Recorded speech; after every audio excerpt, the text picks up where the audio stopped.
Cumprimento os irmãos com a paz do Senhor Jesus. É um diferencial. Quando nós nos submetemos à vontade do Senhor, há um diferencial. Eu confesso que eu saí de casa falando com o Senhor: Senhor, me ajuda, porque quando o pastor me mandou mensagem, eu estava no caminho, porque eu tinha um compromisso. Eu tinha agendado os passaportes, o meu do Zé, lá no shopping Ibirapuera. E eu vi a mensagem lá e eu demorei a responder. E eu fiquei preocupada, porque de lá do shopping, eu ia descer para o litoral. Então isso foi sexta-feira à tarde. E quando a gente chega no litoral, a gente sabe que, ainda mais o Germano estava lá, já tinha convidado o Zé para ir para lá, estava com visita. Eu falei, meu Deus, como é que eu vou preparar essa mensagem? Mas eu prometi para o Senhor que nunca mais eu diria um não para o meu pastor. E eu fiquei preocupada com a mensagem que eu ia preparar. Aí eu falei com Deus, Deus me ajuda. Aí o Senhor falou comigo, leia Romanos 1, 12, 13, 14, 15, 16 e 17. E Deus falou, eu dirigindo no carro, eu não sabia o que não lembrava. O que tinha escrito em Romanos 1. E aí quando eu cheguei lá no litoral, eu fui ler Romanos 1. E eu falei, meu Deus, como vai ser difícil pregar essa mensagem? Mas aí eu comecei a estudar. Quando eu chego, o pastor me abre o culto, lendo Romanos 15. Falei, Jesus, só falta ele voltar para Romanos 1. Mas Deus é fiel e todo culto tem uma sintonia, porque Deus, Ele é quem se responsabiliza por todo o acontecimento deste lugar no dia do culto. É responsabilidade do Senhor sintonizar todas as oportunidades, a mensagem, o louvor, há uma conexão com Deus. Os testemunho da Bruna, tremendo. Deus é fiel à sua palavra, Bruna. E a palavra do Senhor, ela diz que tudo é possível ao que crê. Então tome posse, meu amor. Porque Ele tem desejo em realizar, Ele tem prazer em realizar o desejo do coração de um servo e de uma serva que busca e confia na palavra dEle. Amém? Então vamos ler, para adiantar, Romanos 1, começando do 12, que diz assim, no começo eu não entendi, porque Deus falou comigo para mim ler Romanos 1, 12. Porque a mensagem, ela vai ser ministrada a partir do 14, 15 e 16, porque foi aí onde Deus foi falando ao meu coração. Mas o Romanos 1, 12, Paulo escreve assim, uma carta a Roma, ele diz, isto é, para que juntamente convosco eu seja consolado pela fé mútua, tanto vossa como minha. Não quero, porém, irmãos, que ignoreis que muitas vezes propus ir ter com vocês. Aí ele abre um parênteses. Mas, até agora, tenho sido impedido, e fecha o parênteses, para também ter entre vós algum fruto, como também entre os demais gentios. Aí ele segue, 14. Eu sou devedor, tanto a grego como a bárbaros, tanto a sábios como a ignorantes. E assim quanto está em mim, estou pronto para também vos anunciar o evangelho. A vós que está em Roma. 16. Porque não me envergonho do evangelho de Cristo, pois é o poder de Deus para a salvação de todo aquele que crê, primeiro do judeu e também ao grego. Porque nele se descobre a justiça de Deus, de fé em fé, como está escrito, mas o justo viverá da fé. Amém. Bom, primeiro, Paulo, ele está em Corinto, quando ele endereça essa carta a Roma. E aí ele fala, irmãos, eu queria muito poder estar com vocês.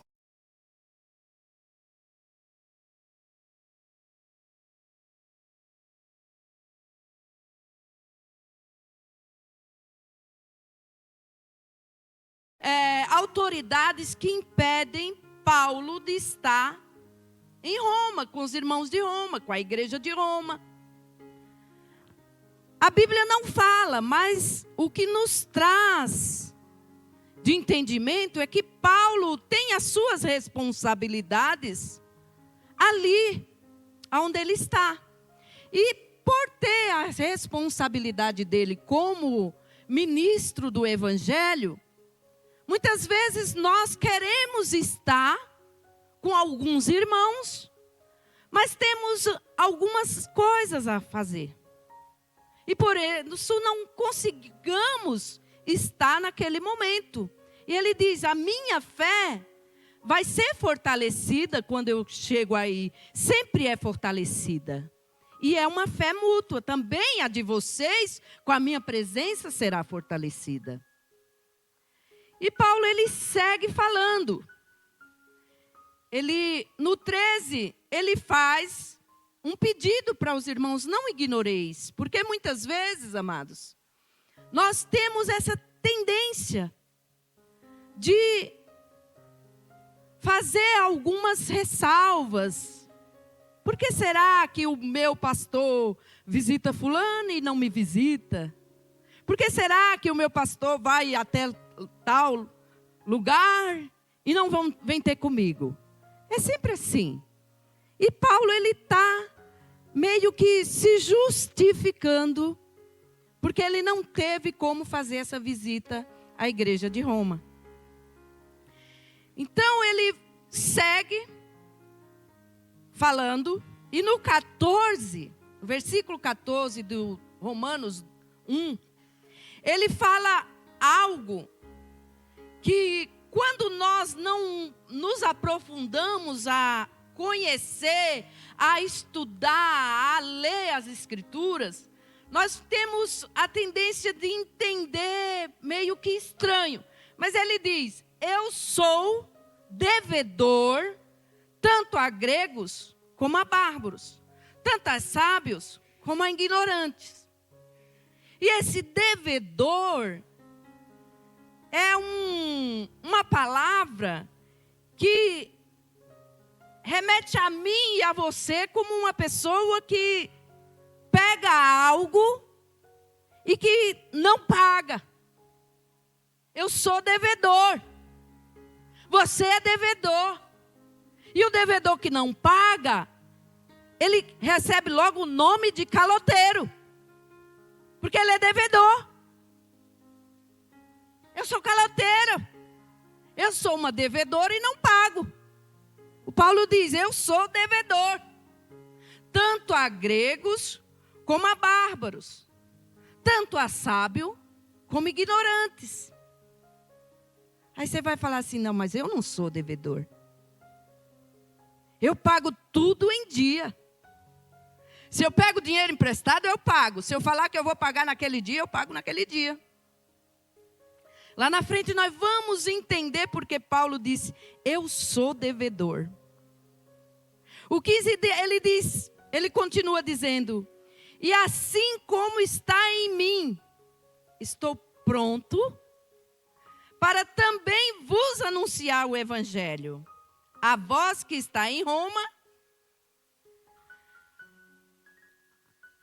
Esse devedor que Paulo diz, ele, por si só, a mensagem do versículo 14, 15 a seguir, já dá o tema dessa mensagem. Quem aqui se considera devedor? Aleluia. Poucas mãos se levantaram. Eu vou fazer mais uma vez a pergunta. Quem aqui se considera um devedor? Nós somos devedores. Devedores de quê, pastora Cida? Paulo, no 16, ele fala assim: porque não me envergonho do evangelho de Cristo, pois é o poder de Deus para a salvação de todo aquele que crê. Primeiro, do judeu e também ao grego, e a todos os confins da terra. Todo aquele que crê, o evangelho é poder para a salvação. O evangelho é poder de Deus para todo aquele que crê ser salvo. Vou repetir mais uma vez. O evangelho de Jesus Cristo é poder de Deus para a salvação de todo aquele que crê. Logo, Paulo entende que ele foi chamado para pregar o evangelho de Cristo. E se ele não prega o evangelho de Cristo a toda aquela nação, seja judeu, seja grego, ele se tornaria um devedor. Porque Deus entregou o evangelho para ele anunciar. Não é diferente comigo e com você. Deus nos entregou o evangelho de Jesus Cristo, que é poder de Deus para a salvação de todo aquele que crê. Mas só vai crer aquele que ouvir o evangelho ser pregado. Portanto, eu e você nos tornamos devedor.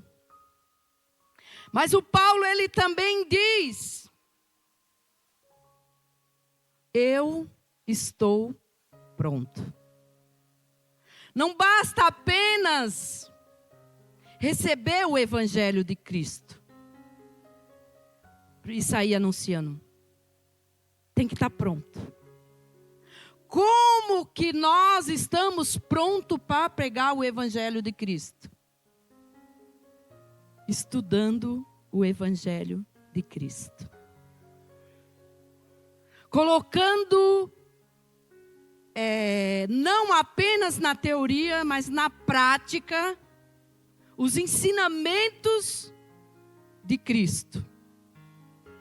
E aí ele diz: porque eu não me envergonho do evangelho de Cristo, pois o evangelho de Cristo é o poder de Deus.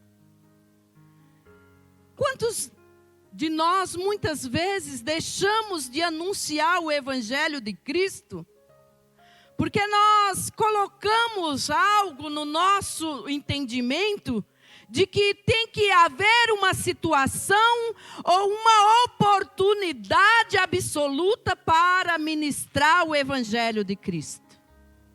Não é assim? Você não vai chegar e entrar num salão nobre e já vai chegando: a paz do Senhor seja convosco, eis que eu estou aqui para pregar o evangelho de Jesus Cristo para vocês. Não. Mas você tem a oportunidade de sentar perto daquela pessoa e começar a puxar o assunto, e o assunto vai se estender, e nesse assunto estendido, você pode anunciar Jesus. Você pode começar com a sua vida. Você pode estar sentado na cadeira do trem, perto daquela pessoa e puxar o assunto. Você não precisa se levantar no meio do trem, do vagão do trem, e falar, eu sou um pregador e vou anunciar o evangelho. Porque nós sabemos que nós também temos que respeitar as regras básicas, né, do sistema, prefeitura, governo, e quando eles colocam lá o não importune, não faça barulho, nós temos o dever, mas ele também não está dizendo que você não pode conversar com a pessoa que está do seu lado e que dá uma oportunidade para você falar de Jesus. E nós muitas vezes somos devedor porque nós saímos daqui até o Presidente Altino, Osasco. E aí até fazemos de conta que estamos com sono e nós dormimos. E aquela pessoa às vezes está precisando de ouvir de Jesus e nós somos devedor porque nós não puxamos o assunto. E não aproveita a oportunidade de dizer, ei, eu era a pessoa mais miserável criatura da terra e teve alguém que mudou a minha vida. Muitas vezes você tem essa oportunidade, muitas vezes eu tenho a oportunidade e não faço. E aí eu sou devedora, porque Jesus entregou para mim, Jesus me deu, mas com uma exigência. E a exigência é, prega o evangelho a toda criatura. Ide por todo o mundo. Porque nele se descobre a justiça de Deus de fé em fé. Porque nele se descobre a justiça de Deus de fé em fé. Aonde que está a justiça de Deus? No Evangelho de Jesus Cristo. É somente no Evangelho de Jesus Cristo que está a justiça de Deus. Mas o que é a justiça de Deus? Como é que eu posso saber o que é a justiça de Deus? E isso importa. Importa porque, primeiro, há necessidade de pregar o evangelho. Segundo, o evangelho é poder de Deus. Terceiro, o evangelho é resultado de uma maneira eficaz. É a eficácia da minha vida, da minha fé, da sua fé. É o evangelho. Você só tem fé em Deus porque você recebeu o evangelho. Porque você conheceu o evangelho de Jesus. E isso fez surtir fé dentro de você. Se você não conhecesse o evangelho, talvez você tivesse fé em outras coisas. Mas essas outras coisas geram poder? Tem poder nessas outras coisas? Não, só há poder de Deus no evangelho de Cristo. Geralmente nós pensamos apenas que precisamos aprender e guardar. Talvez a maioria pense assim. Eu quero aprender e quero guardar. Guardar comigo. Vou aprender o evangelho e vou guardar no meu coração. E aí, quando você descobre que você não é um guardador, mas você é um dispensador do Evangelho, você começa a desejar, a aprender mais do Senhor. Você começa a surgir o desejo de aprender do Senhor. A palavra de Deus diz para nós que crescer no conhecimento e na graça do Senhor. Mas esse aprender do Senhor é para você ficar exibido, se achando tal, achando que você sabe mais do que todos. Não. Se alguém pensa assim, logo esse alguém não sabe. Logo essa pessoa não aprendeu. Porque todo aquele que tem o desejo de aprender com o Senhor, ele descobre que ele não sabe nada. E que a Bíblia inteira, ainda que você passe toda a sua vida até Jesus vir te buscar, você ainda não aprendeu tudo que necessita aprender do Senhor. Mas você entende que você precisa conhecer as Escrituras. Você entende que você precisa estudar as Escrituras. O devedor é aquele que deve algo. Seja algo grande ou pequeno, ele continua sendo devedor. Quem lembra da parábola dos 10 talentos? É exatamente isso que Jesus quer falar na parábola. E dizer assim, vocês vão sempre ser devedor. Tudo que eu entrego para vocês, vocês têm que me devolver de volta. E como devolvemos isso para o Senhor? É evangelizando o mundo. É pregando a palavra de Deus para os povos. E não interessa a condição. Não interessa se você se encontra com aquele que é um ex-drogado, assassino. Não importa, não é você que tem que escolher a qualidade a quem você vai pregar. Porque o Evangelho de Deus é poder. Nós somos, muitas vezes, levados por ventos de doutrinas. E por nós sermos levados, muitas vezes, por ventos de doutrinas, nós colocamos esse estigma dentro de nós. O outro ponto de Paulo, que ele diz, eu estou pronto, ele não disse apenas que ele é só um devedor, mas ele disse, eu quero pregar, eu estou pronto. Eu preciso. E ele está falando exatamente ali com a igreja de Roma, eu preciso ir ter com vocês, eu preciso pregar o Evangelho. Mais uma vez, que nem o pastor falou, aquele povo, eles já tinham ouvido do Senhor, eles já tinham escutado o Evangelho, já havia uma igreja lá montada.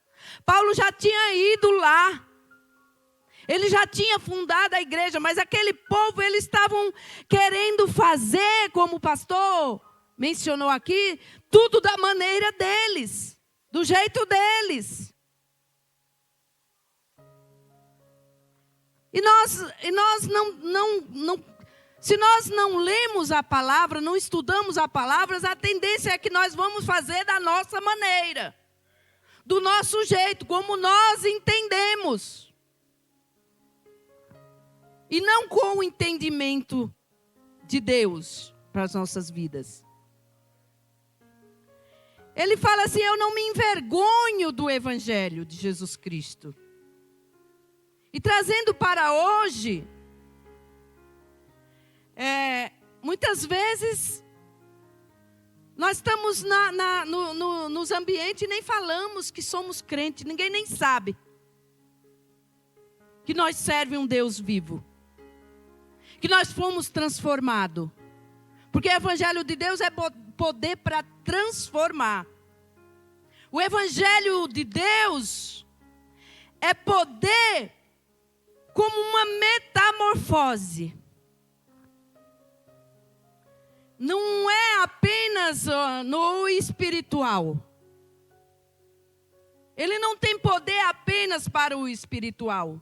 Ele tem poder também para transformar a sua vida natural. Ele transforma o seu pensamento, que muitas vezes está camuflado. Há uma camuflagem. E através do Evangelho, como está escrito que Deus ele é onisciente, onipresente e onipotente. E o onisciente significa que ele vai lá no oculto da tua vida e muda coisas que você não vê em mim. Coisas que você não conhece em mim. Porque você não conhece o meu pensamento. E Deus vê. Deus conhece o meu pensamento. Ele vai no meu pensamento. Lembra dos 10 mandamentos? De um por um, e no último ele diz: não cobiçarás a mulher do próximo. Pensamento. Você peca até em pensamento. Eu peco até em pensamento. E ele vê, pastor, o meu pensamento. Mas o Evangelho é poder para entrar no meu pensamento e desfazer a obra do pecado. É o Evangelho de Jesus.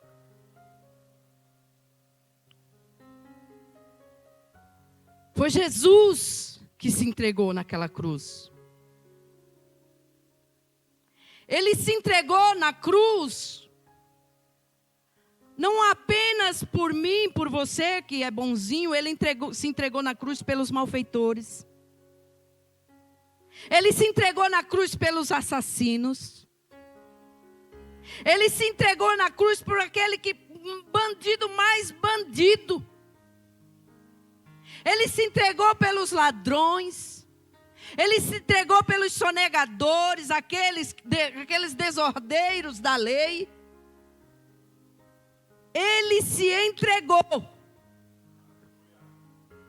Mas há uma limitação.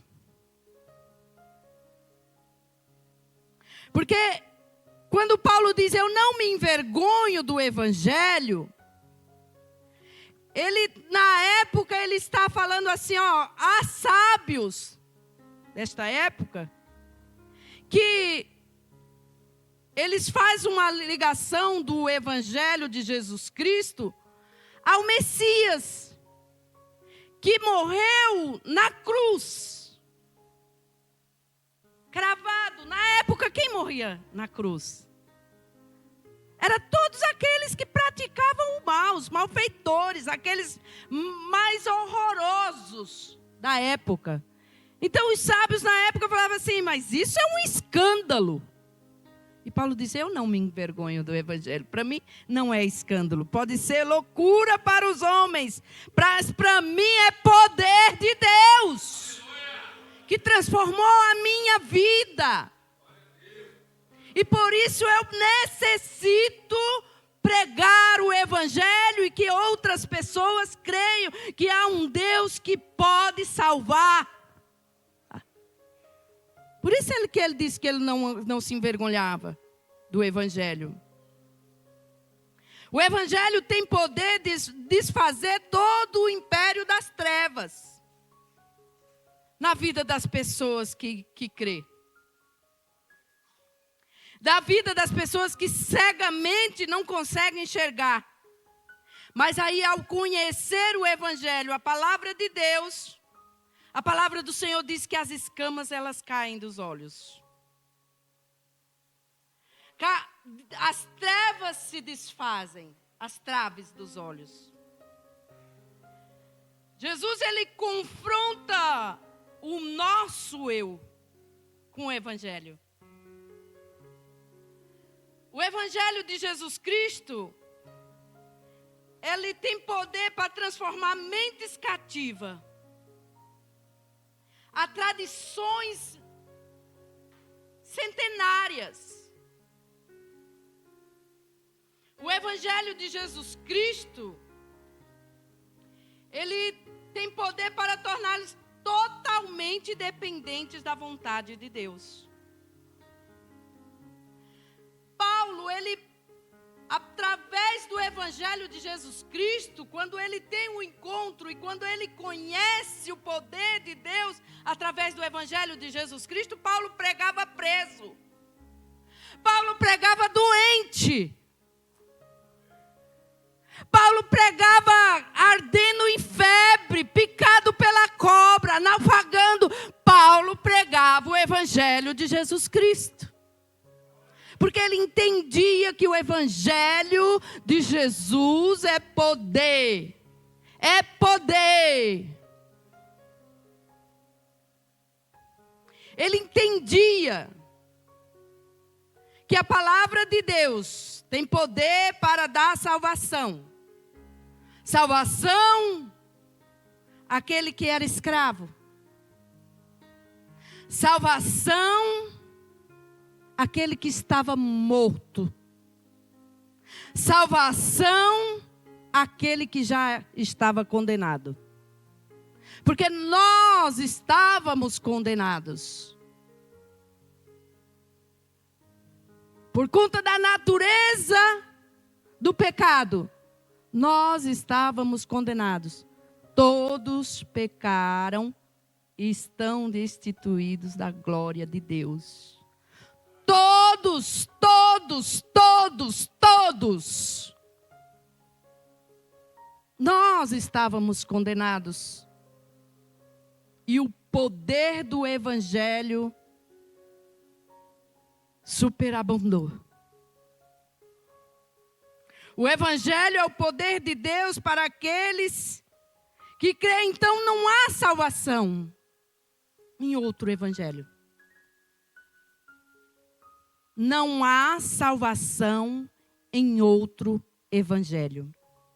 Não adianta criar um outro Evangelho. Não adianta criar uma outra palavra. Não adianta escrever uma outra Bíblia que não seja a palavra do Senhor para dar salvação. Só há salvação através do Evangelho de Jesus Cristo. Não há. Não tem como. O poder de Deus, através do Evangelho, ele constrói. Ele constrói.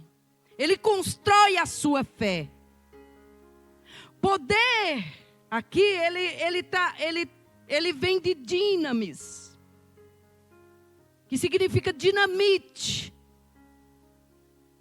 Para que é uma dinamite? Uma dinamite, ela é construída para destruir rochas, pedras enormes.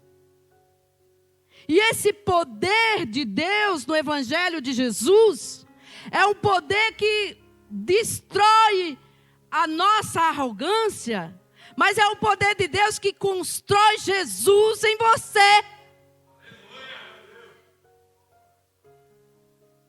É o poder do Evangelho de Jesus Cristo.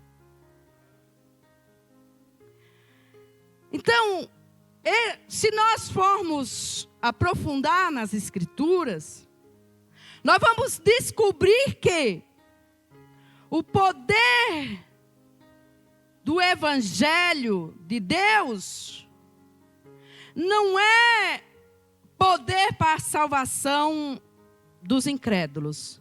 Não. Lembre que só há salvação no Evangelho de Jesus Cristo. Logo, então, o poder do Evangelho de Jesus Cristo não é poder de salvação para os incrédulos. O poder do Evangelho de Jesus Cristo não é o poder de Deus para a salvação do ateu. Não. O poder de Deus através do Evangelho de Jesus Cristo, ele não é o poder de Deus para a salvação do agnóstico. Não, pastor.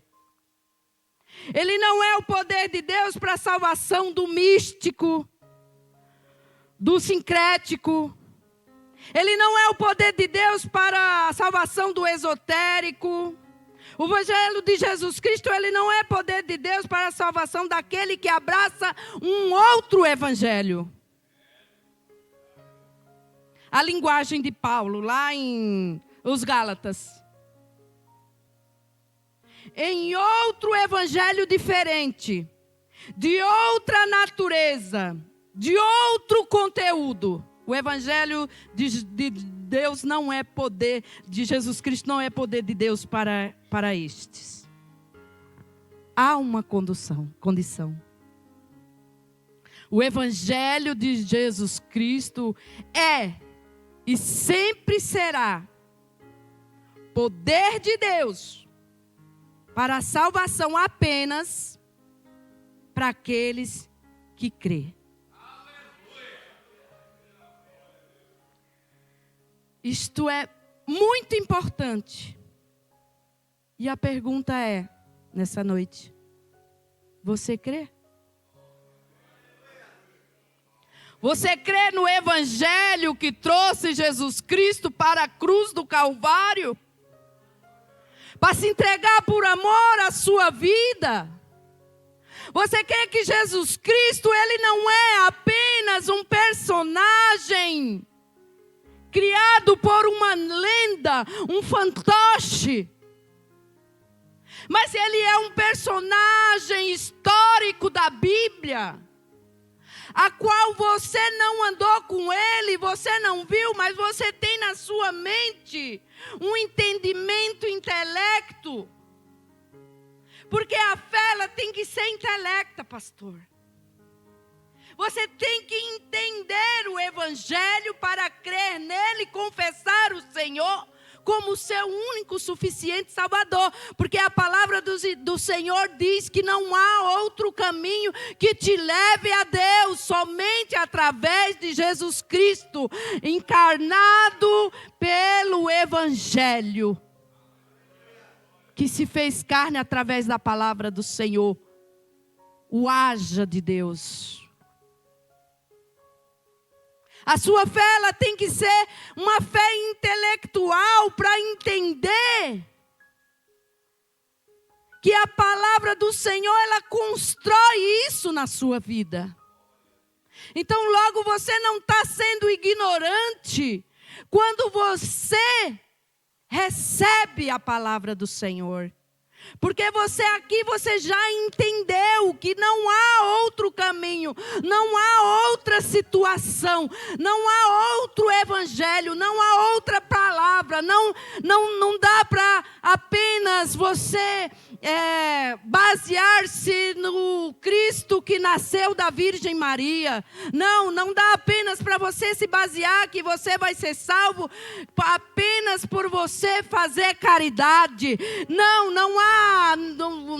tem como você imaginar a salvação da sua vida apenas porque você visita irmãos, apenas porque você abriu uma igreja, apenas porque você ajuda alguém, apenas porque você empresta dinheiro, apenas porque você faz todas as coisas, se você não entender que o Evangelho é poder de Deus para a salvação, porque alguém morreu no seu lugar, para aniquilar, desfazer a condenação que estava decretada para a sua vida.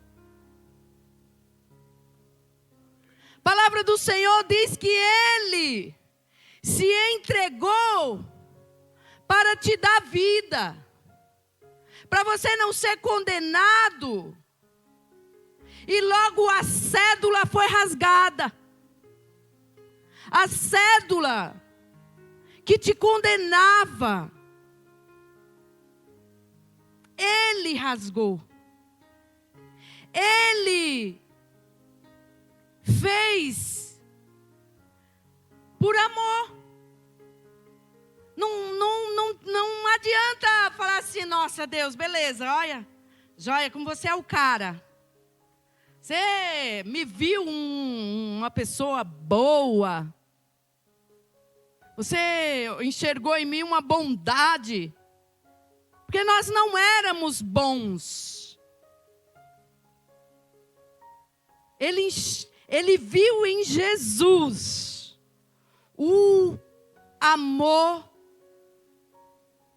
sobrenatural. Aquele amor que diz, porque Deus o amou de tal maneira.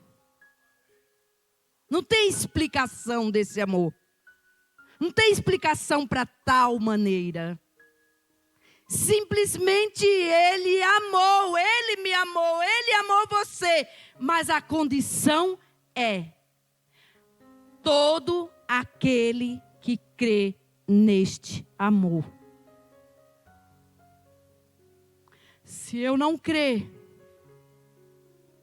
que Ele me amou, logo também eu não vou confessar, pastor, que o Senhor é o meu Senhor, que Ele me salvou. Ele salvou no passado, Ele me salva no presente, e Ele salva o futuro.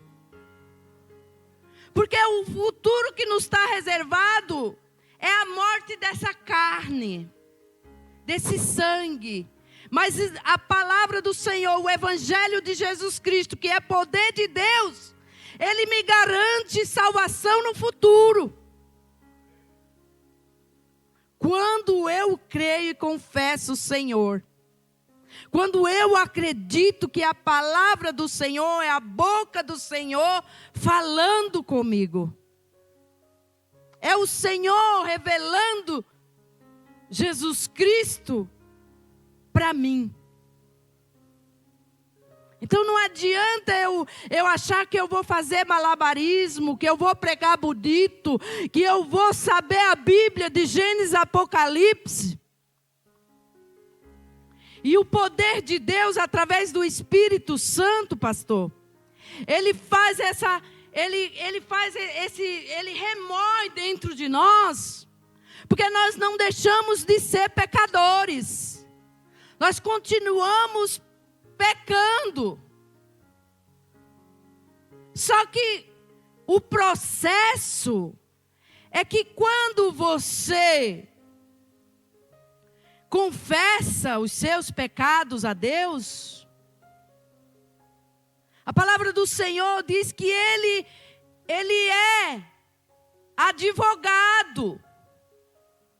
E Ele advoga, Jesus, Ele advoga por nós, quando confessamos ao Senhor os nossos pecados. E quando Ele vier como juiz, é Ele que vai julgar. E lá nos anais de Deus tem tudo o que você praticou. Se você pecou uma vez, que eu acho impossível, que nós pecamos apenas uma vez por dia, se a palavra do Senhor diz que nós pecamos até em pensamento, e no teu pensamento ali pode gerar aí 10, 20 pensamentos a contar, 1000, 2000, 3000, não sei, Mas no meio desses 3.000, eu tive aí 3 pensamentos bons. E aí eu posso ser julgado apenas por esses 3 pensamentos bons? Ou se não, eu tive apenas 3 pensamentos maus. 997 pensamentos foram bons. Mas lá nos anais de Deus, ele tem tudo que você praticou, tudo que você pensa de bom e de ruim. Só que há um diferencial. Quando o Senhor ele vem como juiz,